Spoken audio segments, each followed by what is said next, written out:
जहां की मिट्टी में वो आदर्श पलते हैं जो दुनिया को रास्ता दिखाते हैं।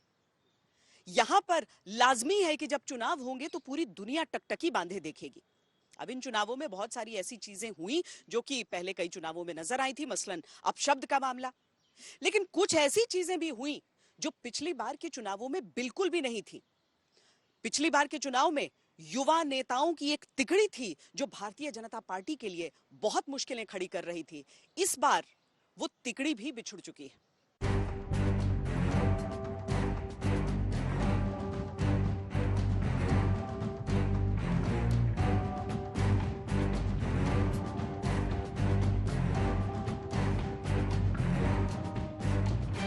गुजरात में कम मतदान और ज्यादा मतदान का एक स्पष्ट संकेत है जो आंकड़ों के हिसाब से सरकार की एक तस्वीर खींचता है।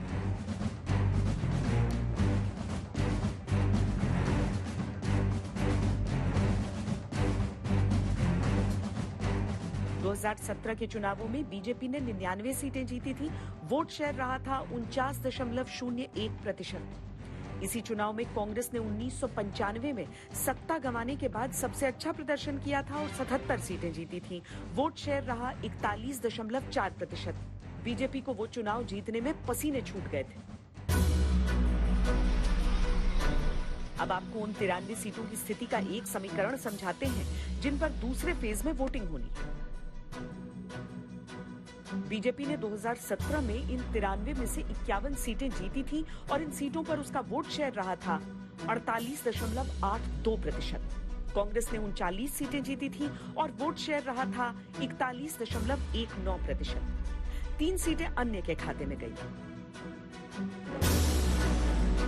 अब जो एक बात बार बार चर्चा में आ रही है वो ये कि पहले चरण में पिछली बार के मुकाबले कम वोटिंग हुई, जो पिछले 10 साल के हिसाब से सबसे कम है। तो इसका क्या अर्थ हुआ? 2022 में पहले चरण में वोटिंग हुई 63.14%। 2017 में पहले चरण में वोटिंग हुई थी 66.75%। यानी इस बार 3.61% कम वोटिंग। तो पहले चरण के आधार पर विपक्ष का यह मानना है कि 2012 में पहले चरण में अधिक वोटिंग हुई तो बीजेपी को अधिक सीटें मिली और 2017 में कम मतदान हुआ तो कम सीटें मिली।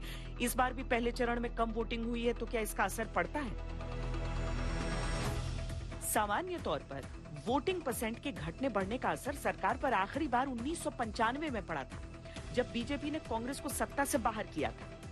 लेकिन उसके बाद से ऐसा कुछ देखने को नहीं मिला, तब भी जब वोटिंग प्रतिशत घटता बढ़ता रहा। वैसे भी टर्नआउट में आए बदलावों को सत्ता परिवर्तन का सूचक नहीं माना जा सकता। ऐसा कई राज्यों में चली सरकारों के माध्यम से साबित हो चुका है। वोट प्रतिशत में लगातार बदलाव के बावजूद पश्चिम बंगाल में 1977 से 2011 तक यानी 34 साल लेफ्ट की सरकार रही। त्रिपुरा में 1993 से 2018 तक यानी 25 सालों तक एक ही सरकार रही। वोटिंग में कुछ प्रतिशत का ऊंच नीच सीटों पर तो असर डालता आया है, लेकिन सत्ता परिवर्तन के लिहाज से ये अक्सर देखने को नहीं मिला।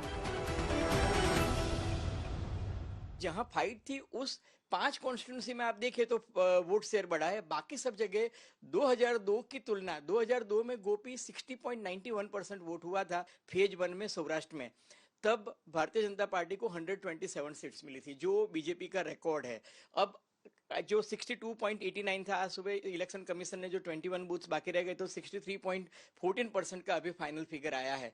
मुझे ऐसा लगता है कि परिणाम में भारतीय जनता पार्टी का स्ट्राइक रेट कुछ सीट्स में इसलिए इंप्रूव होगा क्योंकि आम आदमी पार्टी ने ज्यादातर वोट जो है वो कांग्रेस पार्टी के काटे हैं। तो जहां त्रिकोणीय हुआ है वहां बीजेपी को फायदा हुआ है और कुछ सीट ऐसी है जहां कांग्रेस पार्टी को भी फायदा हुआ है। लेकिन आम आदमी पार्टी को जितना ये दावा कर रहे हैं परसेंटेज ऑफ वोट शेयर बढ़ना एक बात है और उसका सीट में कन्वर्जन होना वो अलग बात है। तो आम आदमी पार्टी का जन्म जरूर हुआ है लेकिन वो सीट में कन्वर्ट होती हुई मुझे नहीं दिखाई दे रहा है।